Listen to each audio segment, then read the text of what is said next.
Do your colors look duller than they should, even when you use bright colors straight from the tube? Today's video will reveal one of the secrets to dancing colors that breathe with life and vitality. Hold on to your hats. You may need to watch this video twice to absorb all the amazing tips I will include about not just warms and cools, but top tips for successfully painting in general.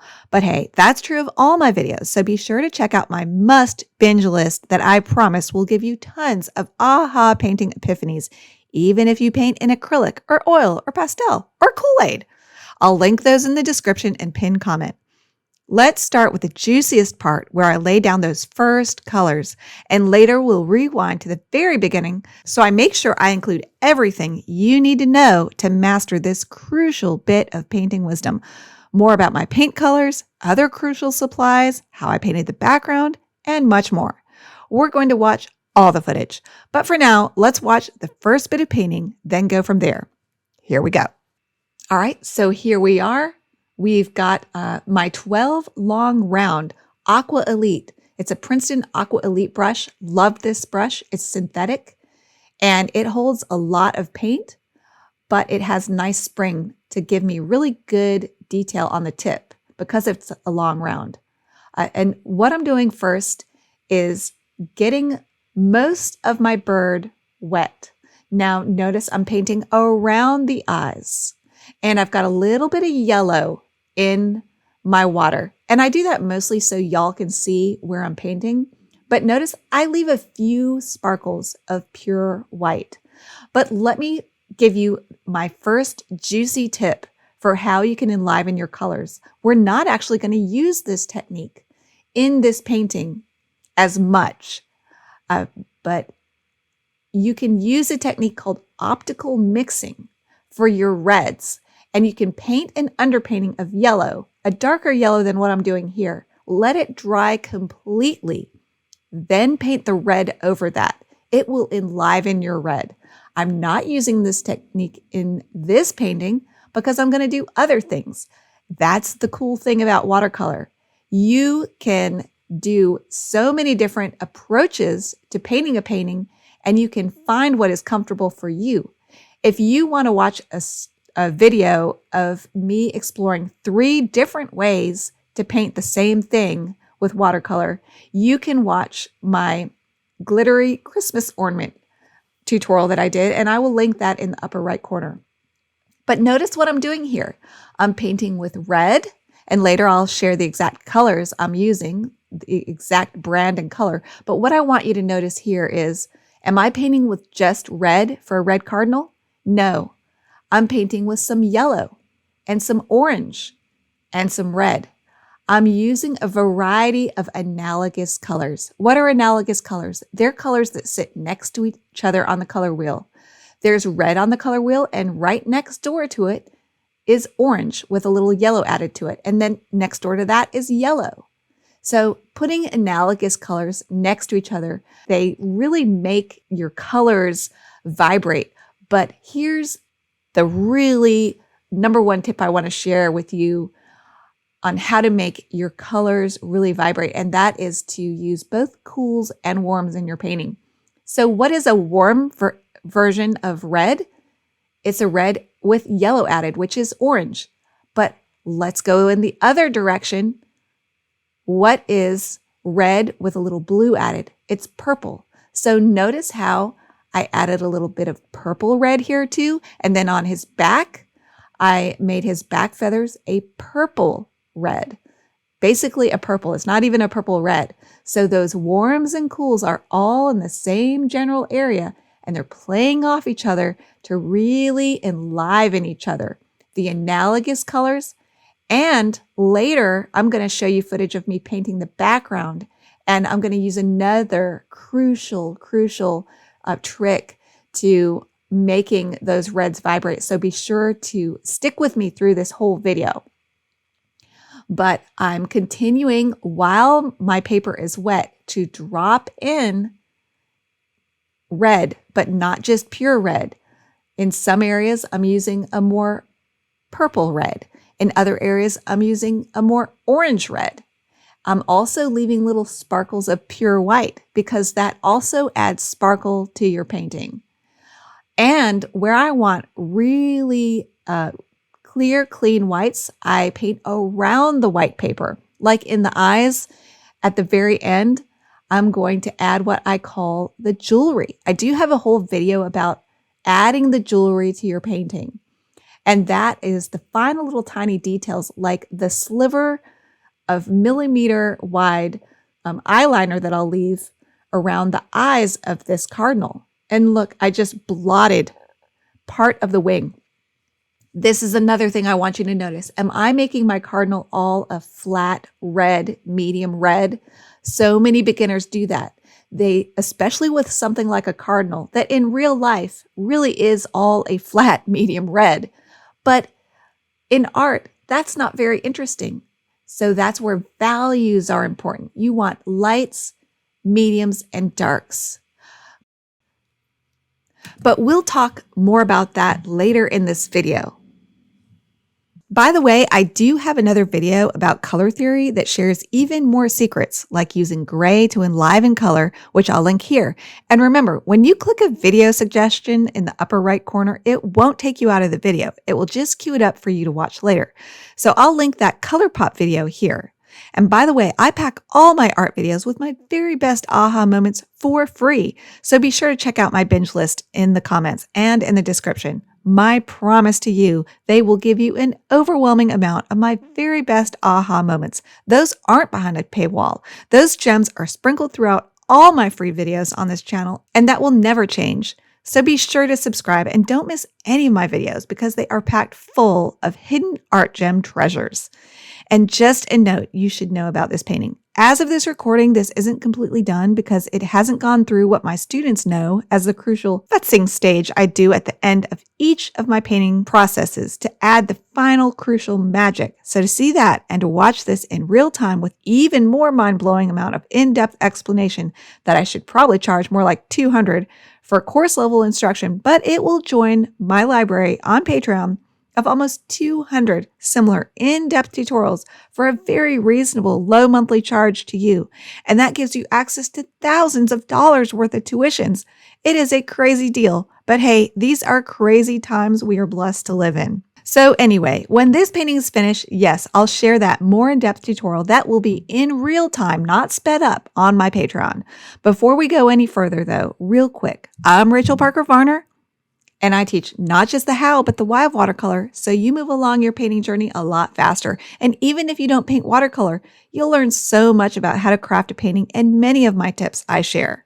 Be sure to join my Patreon and Facebook group for free so you can stay in touch with me and share your work with my community. But for now, let's watch the rest of this footage with more of my best tips. No hold barred secrets to success for painting with enlivened color. And we're going to start at the very, very beginning of this painting process with my paper. So here we go. Another secret to having beautiful color, to really make your colors really shine, is to use good paper. Here I'm using bow hung, rough press, 100% cotton watercolor paper. I bought this off Temu in a roll. I got 4,000 square inches for $30. So even if you don't have a big budget, there is paper out there. I don't recommend downloading the app. I recommend just buying it off the website. My cybersecurity husband who works in the government says even the app is safe, but a lot of people I know are worried about that. But if you want really good, but really inexpensive paper, try the Temu paper and be sure to get it sooner rather than later, because with tariffs coming, those prices might be a thing of the past. So I would stock up ASAP. So that's what I suggest about paper. But if you can afford the good stuff, I would recommend Arches cold press watercolor paper. If you're more advanced, I would suggest Stonehenge Hot Press. I have whole videos on Stonehenge Hot Press, and now I'm painting with green. I need to segue into why am I putting green in this painting? What is the complementary color of red? It is green. Why are they called complementary colors? Because they complement each other. What are complementary colors? They are opposite colors. So green has all the primary colors in it that red doesn't. So red is just red.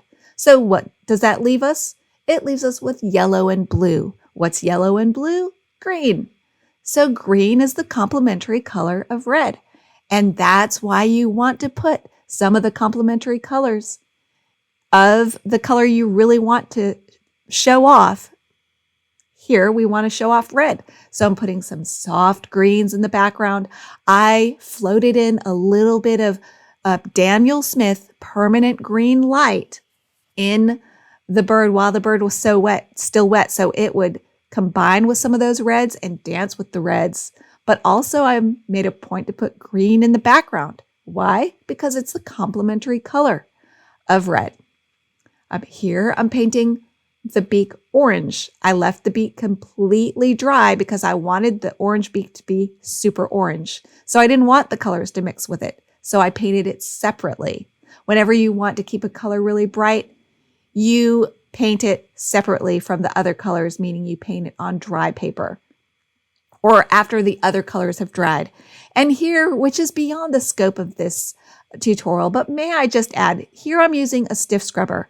I have done several free videos about stiff scrubbers. I can't live without them. I love them, and there's so much to using them that is beyond the scope of this video too, but I'm using a stiff scrubber to fix mistakes, to soften edges, to blend.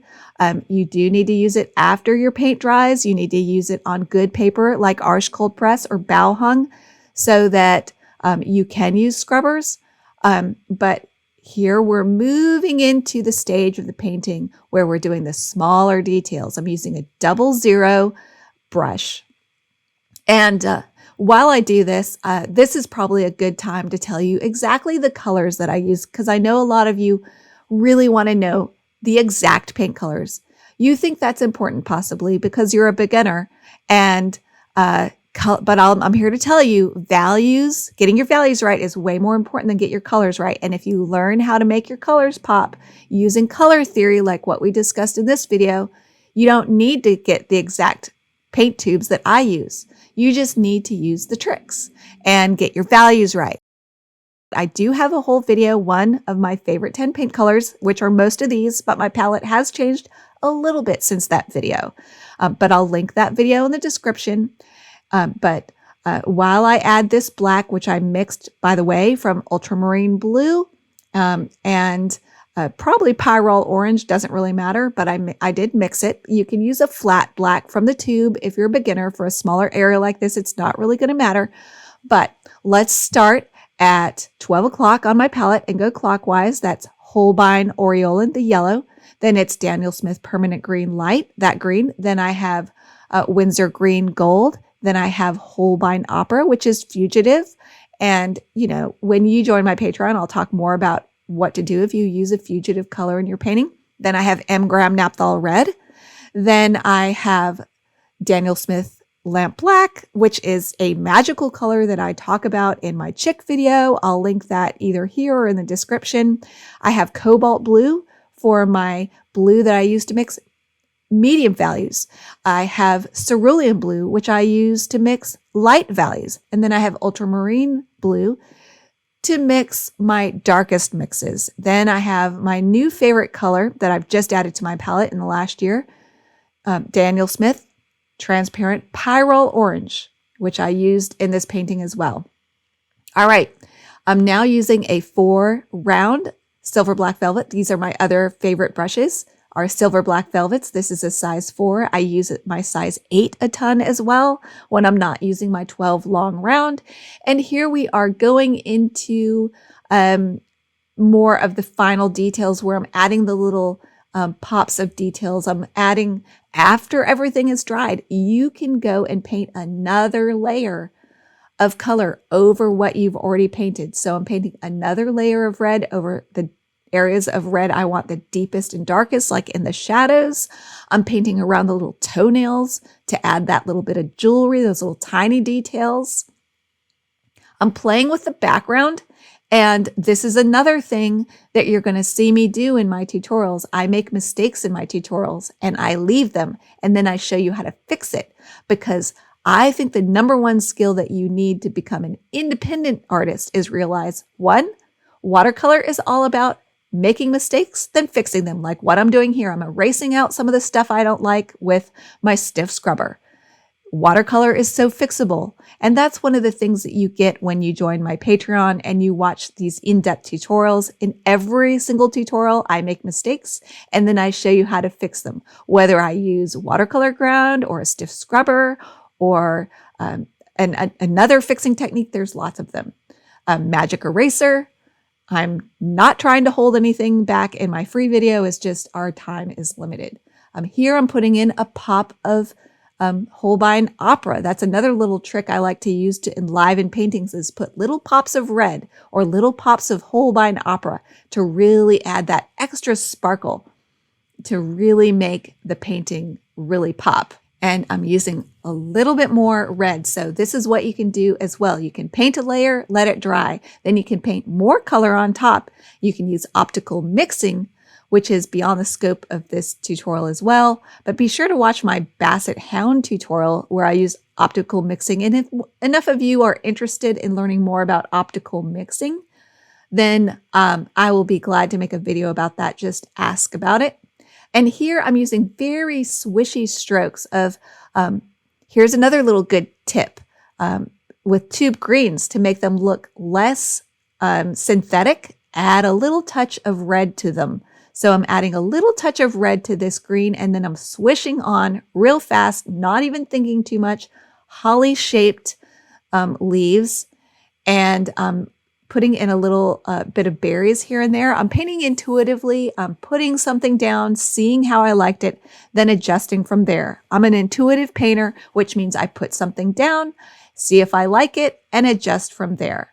And that's the push and pull of painting that you aren't going to see in a lot of tutorials because a lot of instructors just paint a tutorial after they've perfected their painting design.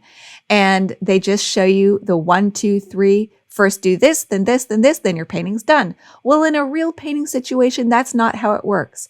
In a real painting situation where you're not painting from a tutorial, you will learn to put something down, see how it affects your painting, see if you want to keep it or change another part of the painting in response to that change. So that's more the way that I paint in my tutorials, which when you join my Patreon, you get access to all those. And I designed those tutorials in that I kind of fluster my way through paintings and use an intuitive process to teach you guys how to respond to your painting as your painting unfolds and teaching you that push and pull process and the crucial fixing techniques you need. But here I'm going in.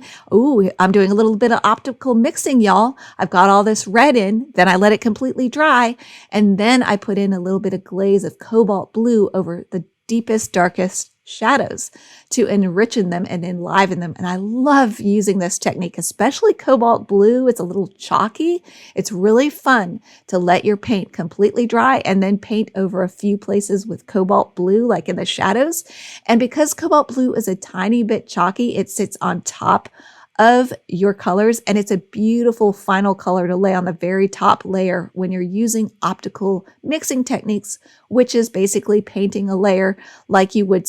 It's almost like painting with saran wrap. You put down a layer, let it dry. Paint with another layer of color, let it dry. And it's a great way not to get mud. Your colors stay clean. Even if you paint complementary colors one on top of the other, it's amazing how clean and beautiful they look. All right, so if you are prone to making mistakes and not painting around your white highlights like the highlight in the eye, here's another trick. Use a white gel pen. This is a Signo Broad white gel pen that you just saw me using, and I put in the highlights and the small little tiny, what I call jewelry details. You don't want too much jewelry, just like when you're wearing jewelry in real life. You don't want too much, you want just a little bit. So I'm putting little bits of jewelry, like the little glint in the eye, with that white gel pen. That's what you saw me doing. And then I'm putting in smaller and smaller little details with my 00. You start out painting really loose, and then as the painting develops, you use a little bit of judicious small, tight painting details, like with the double zero, like in the eyes, notice how tiny I got the little eyeliner details, just little slivers of white or little slivers of black around the eyes to really add detail in those areas, because human beings are wired to look at eyes. So for my style of painting, at least, I make sure my eyes have a lot of detail to really satisfy the human viewer's brain that seeks out detail in the eye area, wants to look at the eye area. So that's where I put often my most contrast, my darkest darks, my whitest whites, my smallest details, my hardest edges usually go in the eye area. They go in other areas too, but that's a specific reason I do that in my eye area. And be sure to join my Patreon if you want to paint animals, because that's the main thing in my library is soft, dreamy animals. If you want to paint soft, dreamy animals, wet and wet, or with a lot of dreaminess, with a lot of lost and found edges, painterly style, that's what I do. And here I decided I don't like all these berries. Here we go. We're pulling out. Here's the push and pull of painting. We're responding to what we like in our painting and what we don't like. I didn't like how many berries there were. I thought they were getting overwhelming. So I scrubbed them out with that stiff scrubber. And I can do that because I use non-staining paints and I use a stiff scrubber at the end. After everything's dried, I use a stiff scrubber. And I talk about that in pretty much every tutorial. You guys might get tired of it, but hey, it's pretty crucial to my process and I don't want to hold anything back. But anyway, thank you so much for joining me for this tutorial. Stay tuned for a few more details about how you can learn from me more in depth. Let me know in the comments if you want me to go more in depth on any of these, and I will. And it's just so fun for me to see you guys get excited about these aha moments. I know I love to share my aha moments. I talked about those in my last, the video that's called Stop, Don't Abandon Watercolor. In that one, I shared 2 aha moments that I've had as an advanced painter that just really rocked my world. So it's just so fun to share that and then get you excited and see everyone move forward in their watercolor journey. I just love what I do. So thank you. So, okay, that's going to have to be it. So if you can afford Patreon at all, at any level, please message me. I have a scholarship fund and I will put your name on my little mailing list. I've got this little mailing list of people who let me know that they can't afford it. And I just don't think you should be iced out of painting watercolor and learning because of money. That's ridiculous. So message me and I'll put you on that list for free. And it's my little way of giving back for everything that you guys give me. And I appreciate it so much. So real quick before I go, though, let me tell you about this deal that I have for my Patreon that is going away in 2025, probably the second week in January. I want to give you guys a full month to take advantage of it. Okay, let me explain how Patreon works is you join at certain tiers. Like if you pay $5 a month, you get access to some of my library. If you join for $9 a month, you get access to even more. If you join at $13, that's my best tier. My best tutorials go in there. And it's because some of my tutorials I put a lot of time into. Like I put a lot of extra explanation and hand holding. So even if you're a beginner, I try to do my voiceovers for those tutorials, those $13 tutorials. I try to keep in mind, I'm speaking to a beginner. They don't know what the heck I'm talking about. So it takes a lot of time, a lot of editing. It'll take a whole week at least to edit one of those tutorials. So it's really a good deal. Even the $13 tier, I promise. You get so much. Like some of these tutorials are level of a course, like most artists would charge hundreds of dollars for all this knowledge. And I only charge $13 a month. It's crazy. But what's even crazier is I do have a $5 tier, but it's going to go away because my library continues to grow. And that adds value and I get better and I learn more. So I'm worth more, I think. So my prices go up every year. Like my $8 tier is now $9. But just for those of you who are on my Patreon, just know your price will not go up. It's like when you join at the $8 tier level, you are locked in. Your price will never go up for that tier. If you want to tier up to $13, yes, you have to move up to $13. So someday my $13 tier will be more expensive. And my $8 tier just jumped to $9. And my $5 tier is completely going away because it's just redundant now. So I'm opening the $5 tier up for 500 slots. I have 2,000 free members on my Patreon now. So there's not enough slots for everybody. I don't think that many people are going to want to, but you just never know. So if you want to get in on my Patreon at the $5 level, this will be your very last chance ever to do it. And it's such a good deal. You don't get access to the $13 tiers, but you can taste a few of the tutorials that are in the $3 and the $5 tiers. And just please reach out to me. I do not mind.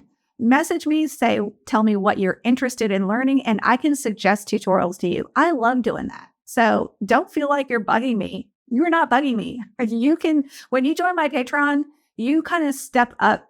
That's like you stepping up and saying you're worth it. So I appreciate that. So I love to talk to you guys. You are my peeps. You are making all my dreams come true. So don't be afraid to reach out and ask me for suggestions of tutorials that I think might work for you. The other thing I would say is join for a year, because if you join for a year, you lock in those savings and you get 2 months free. So you pay for 10 months, you pay $50, but you get 2 months free. So you pay for 10 months and you get 2 months free. So it's an incredibly good deal to pay for a year, because when you join for a year, you get the added benefit of you can send me your art and I will give you an in-depth critique. Now on my free Facebook group, I do that for everybody. I'll write a couple sentences. But when you are a paid Patreon member and you join for a year, I will give you a more in-depth critique and really scrutinize your painting and really try to give you as many ideas as I can to help improve your painting. And also, of course, tell you what you've done right, because everyone needs encouragement, even me.